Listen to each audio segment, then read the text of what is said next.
V ಸರೋಜಾದೇವಿಯವರು ಅವರ ನಿಧನ ಇಡೀ ಚಿತ್ರರಂಗಕ್ಕೆ ದೊಡ್ಡ ಆಘಾತವನ್ನು ಉಂಟು ಮಾಡಿದೆ. ಅವರು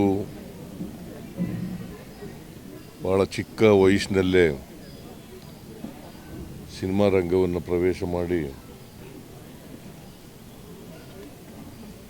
ಸುಮಾರು 70 ದಶಕಗಳ ಕಾಲ ಚಿತ್ರರಂಗದಲ್ಲಿ ಇದ್ದರು.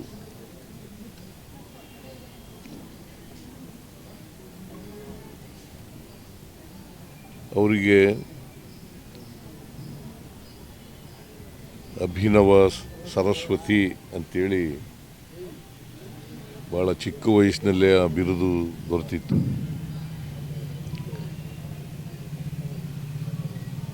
ಅವರೊಬ್ಬರು ಮೇರು ನಟಿ.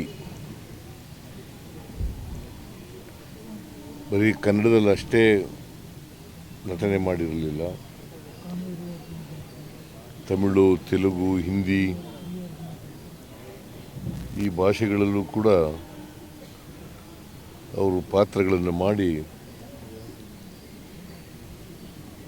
ಸೈ ಅನಿಸ್ಕೊಂಡಿದ್ದಂಥ ಒಬ್ಬ ಅದ್ಭುತ ನಟಿ.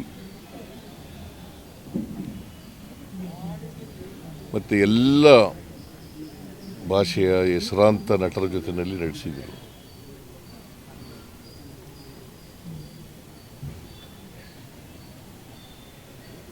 ದಿಲೀಪ್ ಕುಮಾರ್, ದಿಲೀಪ್ ಕುಮಾರ್, ರಾಜೇಂದ್ರ ಕುಮಾರ್, MGR, NTR, ಶಿವಾಜಿ ಗಣೇಶನ್, ನಾಗೇಶ್ವರ ರಾವ್, ಆಮೇಲೆ ಕನ್ನಡದ ಮೇರು ನಟ ರಾಜ್ಕುಮಾರ್,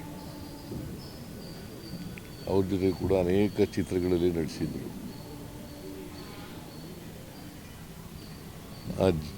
ಅವ್ರು ಮಾಡಿದಂಥ ಯಾವುದೇ ಪಾತ್ರ ಇರ್ಬೋದು, ಆ ಪಾತ್ರಕ್ಕೆ ಜೀವ ತುಂಬತಕ್ಕಂಥ ಕೆಲಸವನ್ನು ಮಾಡ್ತಾಯಿದ್ರು.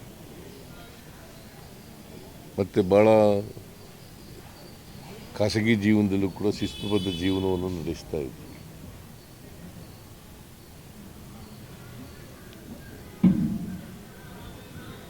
ಕನ್ನಡ ಚಿತ್ರ ಬೆಳೀಲಿಕ್ಕೆ ಅಪಾರವಾದಂಥ ಕೊಡುಗೆಯನ್ನು ಕೊಟ್ಟಿದ್ದಾರೆ. ಚಲನಚಿತ್ರ ಬೆಳೀಲಿಕ್ಕೆ ಅಪಾರವಾದ ಕೊಡುಗೆಯನ್ನು ಕೊಟ್ಟಿದ್ದಾರೆ ಬೇರೆ ಬೇರೆ ಭಾಷೆಗಳದು. ಅವರ ಸಾವಿನಿಂದ ಚಿತ್ರರಂಗಕ್ಕೆ ಅಪಾರವಾದಂಥ ನಷ್ಟ ಆಗಿದೆ.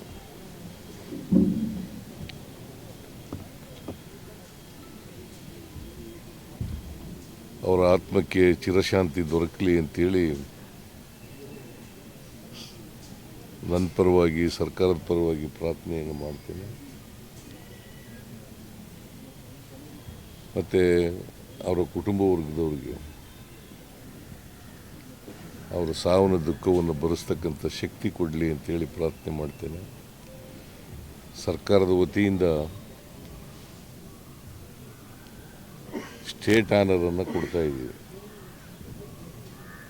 ಸ್ಟೇಟ್ ಆನರ್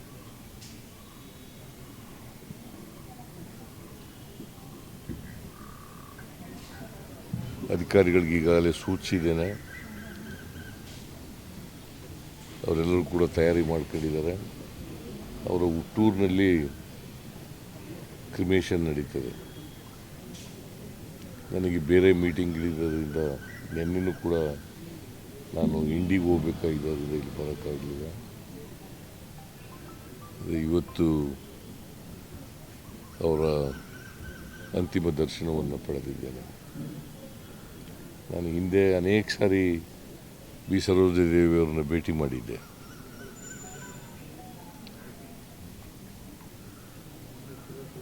ಎಲ್ಲರ ಜೊತೆಲೂ ಭಾಳ ಆತ್ಮೀಯವಾಗಿ ಮಾತಾಡ್ತಾ ಇದ್ದರು, ಪ್ರೀತಿಯಿಂದ ಮಾತಾಡ್ತಾ ಇದ್ದರು. ಅಂಥ ದೊಡ್ಡ ವ್ಯಕ್ತಿತ್ವ ಇದ್ದಂಥ ನಟಿ ಬಿ ಸರೋಜಾದೇವಿ. ಅವರ ಆತ್ಮಕ್ಕೆ ಚಿರಶಾಂತಿ ದೊರಕಲಿ ಅಂತೇಳಿ ಮತ್ತೊಮ್ಮೆ ಕೇಳ್ಕೊಂಡು ನನ್ನ ಮಾತನ್ನು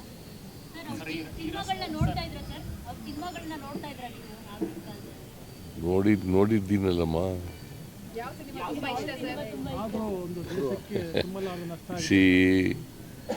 ಭಾಳ ಸಿನಿಮಾಗಳು ಮಾಡಿದ್ದಾರೆ ಅವರು.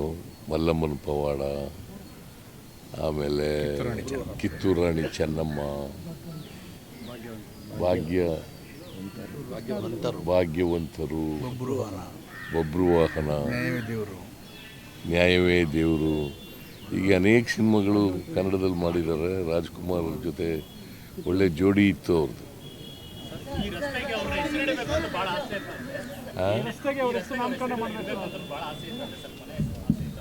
ನೋಡೋಣ, ನಾನು ಮಾತಾಡ್ತೀನಿ ಕಾರ್ಪೊರೇಷನ್ ಅವ್ರ ಜೊತೆ. ಇದು ಬೇಡ.